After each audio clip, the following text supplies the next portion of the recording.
আমরা শুধু ফিতনা করতে জানি। দুনিয়ার মধ্যে এখন দেখা যায় খালি ফিতনা আর ফিতনা।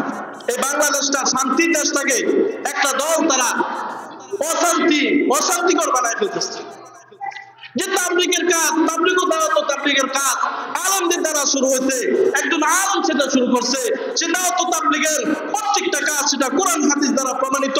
সে তাবলীগের উদ্দেশ্য হচ্ছে একজন মানুষকে তাকে নিজেকে জাহান্নাম থেকে বাঁচানো, দ্বীনের উপরে উঠানো।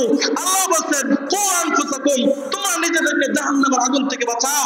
যখন সে দ্বীনের উপরে উঠে যায় তখন তাকে তালিম দেওয়া হয়, তোমরা তোমাদের পরিবারকে জাহান্নাম থেকে বাঁচাও, কোরআনের মধ্যে তালিম জারি করো।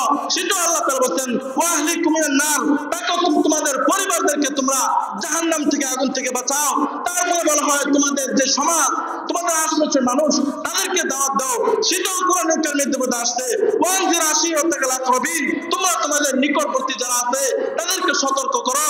ওমা আরসালনাকা ইল্লা রাহমাতাল লিল আলামিন, তারপরে তোমরা সারা গোটা দেশ আমার এই দাওয়াত নিয়ে তোমরা ছড়িয়ে পড়ো। এই দাওয়াত ও তাবলীগের কাজের মাধ্যমে কত ভাই দিন পাইছে, কত ইমান হারা মানুষ ইমান পাইছে। কিন্তু একদম মানুষ তারা ফিতনাবাজ আইসা তারা বলতেছে তারা এই কাজের মধ্যে ফাটল সৃষ্টি করে দিতেছে। আজকে তারা এই বাংলাদেশের ঐতিহ্য যে বিশ্ব ইজতেমাকে সেটা বন্ধ করার জন্য তারা পায়তারা করতেছে। আমি স্পষ্ট ভাষায় বলতে চাই, যারা আলেমদের মাথায় আঘাত করে, যারা রাতের পহরে মানুষের মাথায় বাড়ি দিয়ে মানুষদেরকে শহীদ করে দেয়, তারা কোনোদিন দায়ী হতে পারে না, তারা কোনোদিন মুবাল্লিগ হতে পারে না, তারা সন্ত্রাসী ও খুনি। তাদেরকে যেখানে পাবেন সেখানেই বয়কট করবেন, কোন মসজিদের মধ্যে উঠতে দিবেন না। আমরা যদি সতর্ক হই সব ঠিক হয়ে যাবে। এই সুন্দর একটা পরিবেশ বাংলাদেশের মধ্যে কত দেশের থেকে মেহমানরা আসে, সেই দাওয়াতি বিশ্ব ইজতেমাটাকে তারা নষ্ট করছে।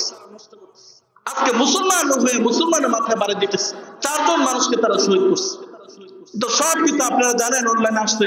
আল্লাহ তাআলা আমাদেরকে হেফাজত করেন, আমাদেরকে আমল করার তৌফিক দান করেন।